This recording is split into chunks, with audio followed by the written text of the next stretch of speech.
Hello guys and welcome back to episode 39 of What If Civilization Started Over. In the last episode, the main thing that we saw happening was basically the collapse of this country, as they even were kicked out of the Triangle Alliance by the Red Team. We also saw Scotland and just England kind of change. We saw this country collapse and now it's only in Denmark. And we also saw Indonesia, who is now this tiny thing over here, also collapse. And so, yeah, let's head straight into the video. Now, in the last episode, as I said, Indonesia collapsed, and for some reason, China didn't do anything. Neither did Bhutan, not Bhutan, Myanmar.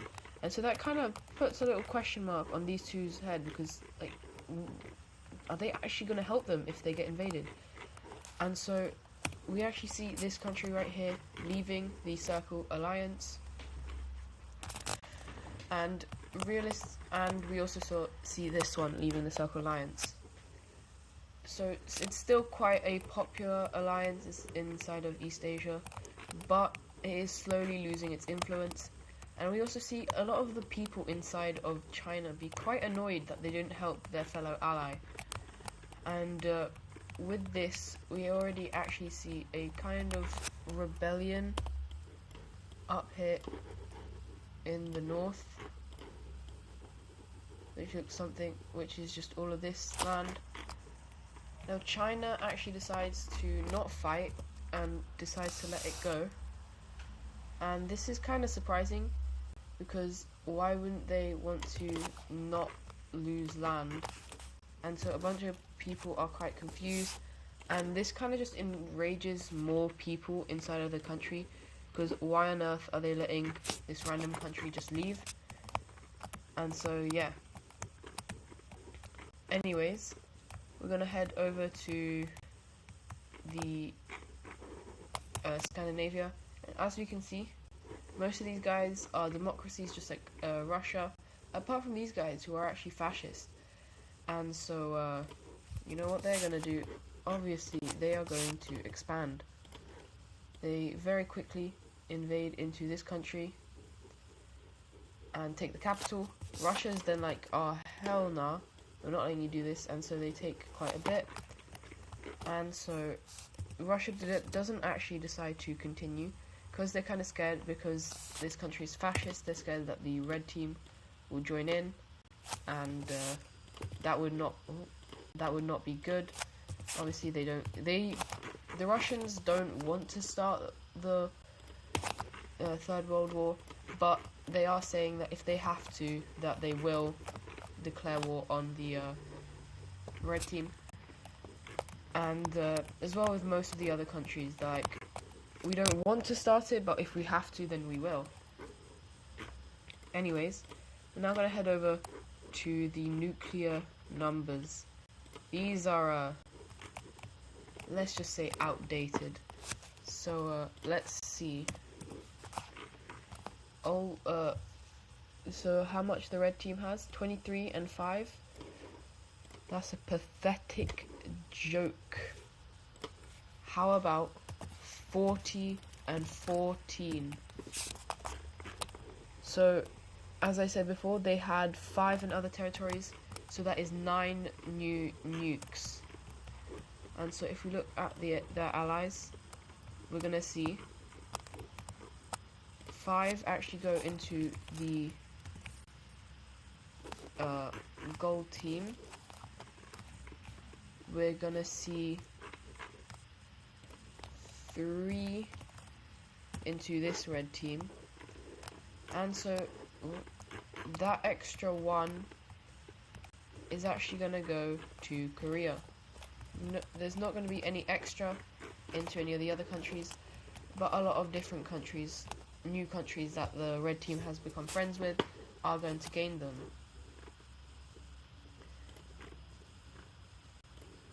Now for Russia, 17 and 5.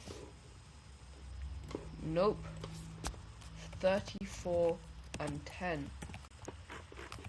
So 5 new bombs are going to be added. 1 is going to be added to this country. Then we're gonna see. Where should one be added? Texas is actually gonna gain. So if there's 3, which leaves 1 more nuke, and that is going to be placed inside of this country, just kind of because they want protection from others. And we are actually going to get rid of this. The radiation is no longer that bad. And so the final country who will get more bombs is China, who will go up to 15. Now they still don't actually have that many nukes compared to the others, and they're not sharing them with anyone, which is again raising concerns within the Circle team as well as within China, because most of these people don't really like the idea of nukes, but for now they say they kind of have to. Also, no one really has a problem with the bombs in Texas, apart from the red team. They're like, we need someone inside of this area to kind of give bombs to. And so they look around at the strong countries. They look at Canada. Canada says no. They're a, as we can see, pure democracy. These guys, pure democracy. But someone over here who's a dictator, maybe if these guys would join in with the red team, they could get some nukes. And as we know, Mexico doesn't really like Texas, and so that they think about it and they decide, you know what, of course we'll join your alliance if you give us some nuclear bombs. Now they're not going to get them in this video, but they'll get them next. Anyways, we're going to see another country that the red team is going to try and convince. They're going to go over to someone over here in Europe, because currently they only really have Portugal. And that's not very useful, is it? If these guys are some people that you want to convince. And so they go over to the French country. Now the French country is aligned with the brown team. However, election time is coming up, and well, there's a fascist leader and there's a leader who is currently with, like, the same as with the brown team. So if you could have a guess, let's see who won. The current leader gets 41%, while the fascist leader gets 41.1%. The rest of it is gone to other leaders, but this means a fascist leader is elected inside of France, and this fascist leader isn't as extreme as the red one. They are just fascists, they're not going to be killing people. But with this, they are kicked out of the Circle Alliance, but they are going to join in on the Cross Alliance. And the brown team is like, why? How has this happened? And it's just proving how strong the red team really is. But once again, France is very split on the idea. And also, this starts ringing alarm bells inside of the Russians as well as the Italians. And yeah, it's just not looking good. And so it gets even worse when the brown team, we didn't update their nukes because they didn't get any. But for some reason, two nukes actually have gone missing. They have lost 2 nukes. Now, no one knows how they disappeared, but for some reason, Mexico got their own nuke. They didn't develop it, but they just kind of have it. It's not owned by anyone else. And also the French team, the two countries who were promised or changed. That's interesting. But this then kind of puts the brown team on high alert, and they start thinking, you know what, the Russians, I mean, they're not too bad, and so they start kind of aligning themselves with the Russians. And the red team is like, wait, that wasn't meant to happen, but okay, right, we can take the brown team. But we actually have two more things happening inside, or two major things happening. We see a rebellion, whoopsies, inside of Russia. Oh my days. Inside of this Baltic region, which is actually concerningly close to the capital of Russia.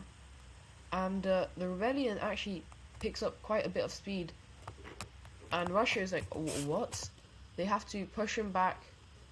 They are able to push back the rebellion, but they're like, what on earth just happened? And so after they maybe see who kind of did this, a couple days later, a rebellion inside of the red team awakens, and it is actually doing very well. And obviously the red team, ruthless as hell, and yeah, it's just destroyed immediately. But they are kind of confused, as well as when a kind of rebellion comes here, and they have purple and Russian equipment. Once again, it is very quickly destroyed. But they're starting to wonder, what on earth is, what's going on? And yeah. But we're now going to head over to South America. This area has been, well, not really peaceful, especially in recent times. And we're going to have another country being invaded. This time it's just going to be, I don't know, yeah. It will be just the Argentinians as they invade down into this country, cutting them off, encircling lots and lots of troops, and just going down the side. And eventually they're like, you know what, if you give us what we want, we will let you live. And they're like, okay, yes, please, we don't want to lose our sovereignty. And so this is how the country is divided.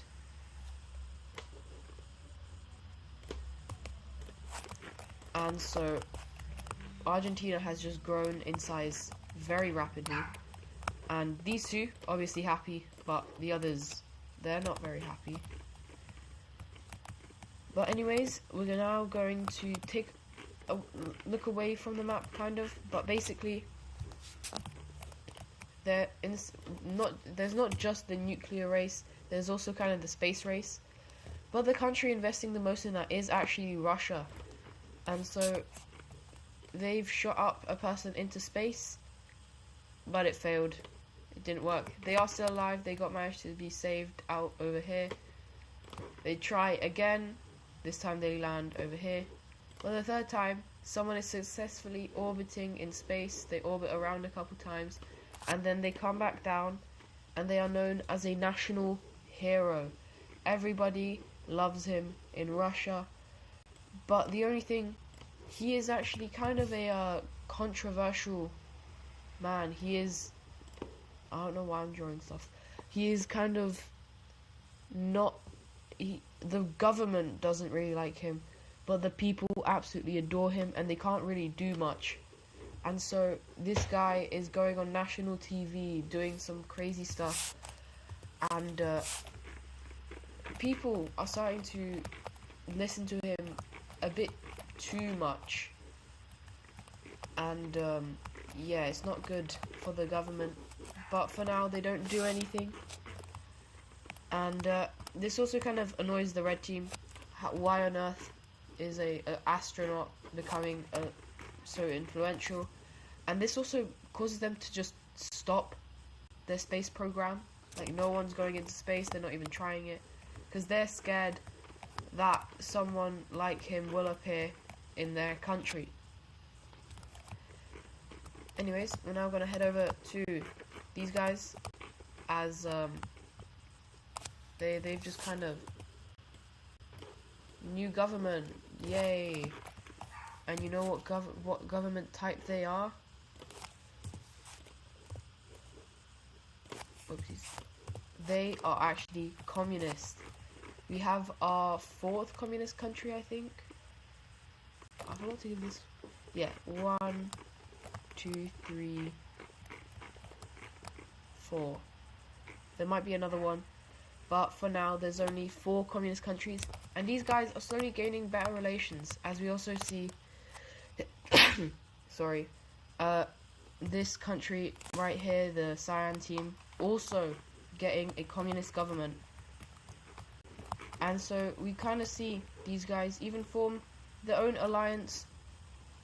It's not very strong. I'm not sure, is there a triangle alliance right now? No, and so that is actually what we're gonna have. Jesus. We're gonna have the Triangle Alliance, which is a communist alliance.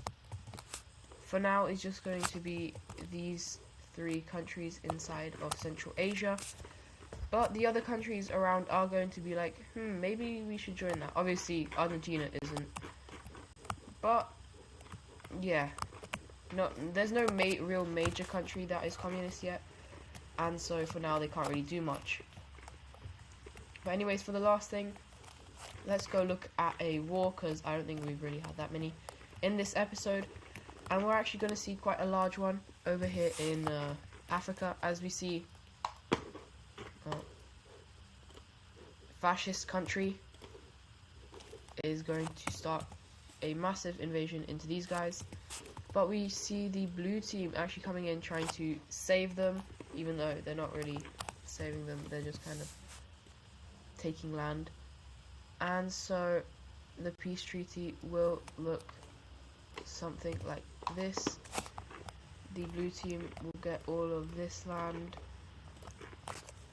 but the rest of this will go to the this fascist country. This capital city is gone, but the next country on their chopping block, let me get rid of the next country on their chopping block might seem like it's these guys. It's actually not, because they don't really care about the dictatorships. They just don't like the idea of democracy, because they're obviously fascist. And so once again, another country disappears off the world map, as we see this country very rapidly growing. And we are, and I kind of want to change the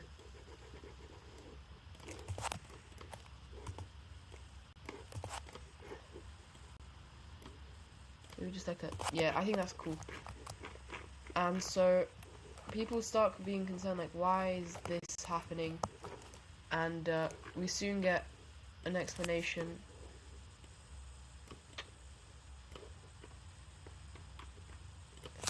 As we see them joining in on the Cross Alliance. And lucky for the people there, it's all green, but they're still not the best of people, obviously. Anyways, that is going to be it for today's video. Hope you guys enjoyed. Sorry about not many wars, but I'll see you guys in the next one. Goodbye.